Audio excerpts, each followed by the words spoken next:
Let's go. MacAttack is perhaps a bit different in the world of Tempest clones, in that it is, as far as visuals are concerned, a bit calm. The flashing colours and elaborate level shapes have been relaxed, and in its place, a grey grid in the foreground and a gradient in the back. Here's a macOS clone of Tempest 2000 from 1996 for comparison.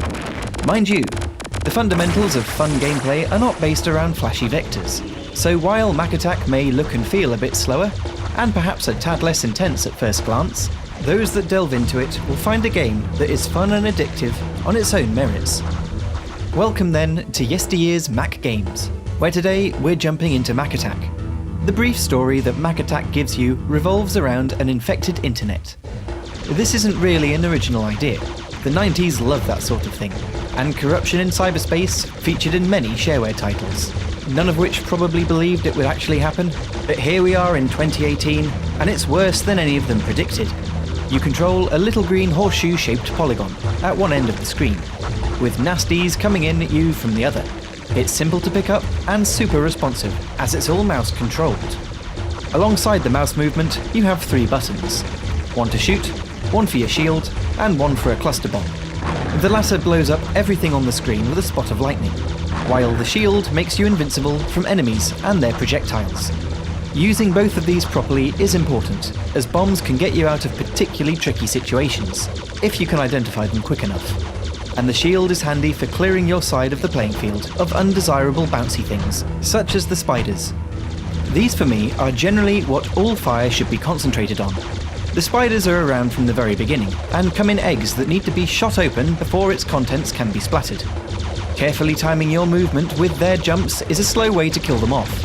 But as the level continues to spit new things towards you, it becomes apparent that this isn't always realistic, particularly when there's 2 on top of one another jumping out of sequence.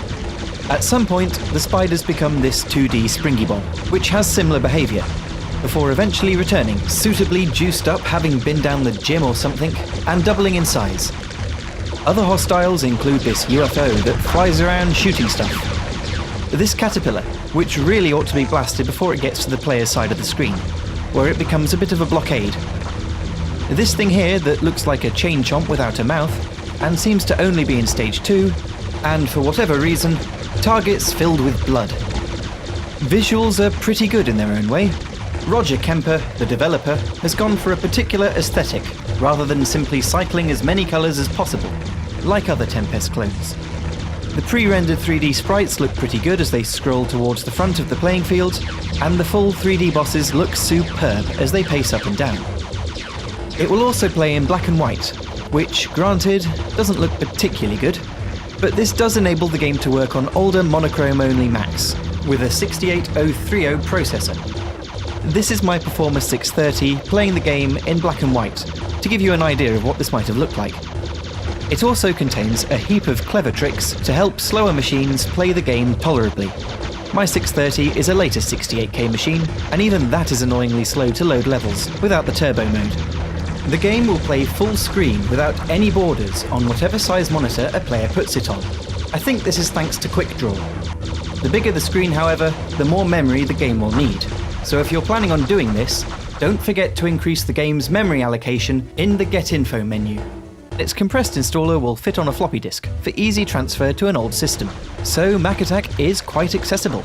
The game's best parts include the simple and responsive controls, the manic situations you can sometimes find yourself in but still get out of, and the bosses, which are simple enough to beat when you figure out their routines, and quite fulfilling to gradually destroy.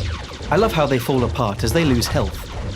Modern Tempest clones naturally offer a bit more, but for a shareware release from 1994, MacAttack is pretty darn solid, and definitely worth booting up now and again to challenge high scores.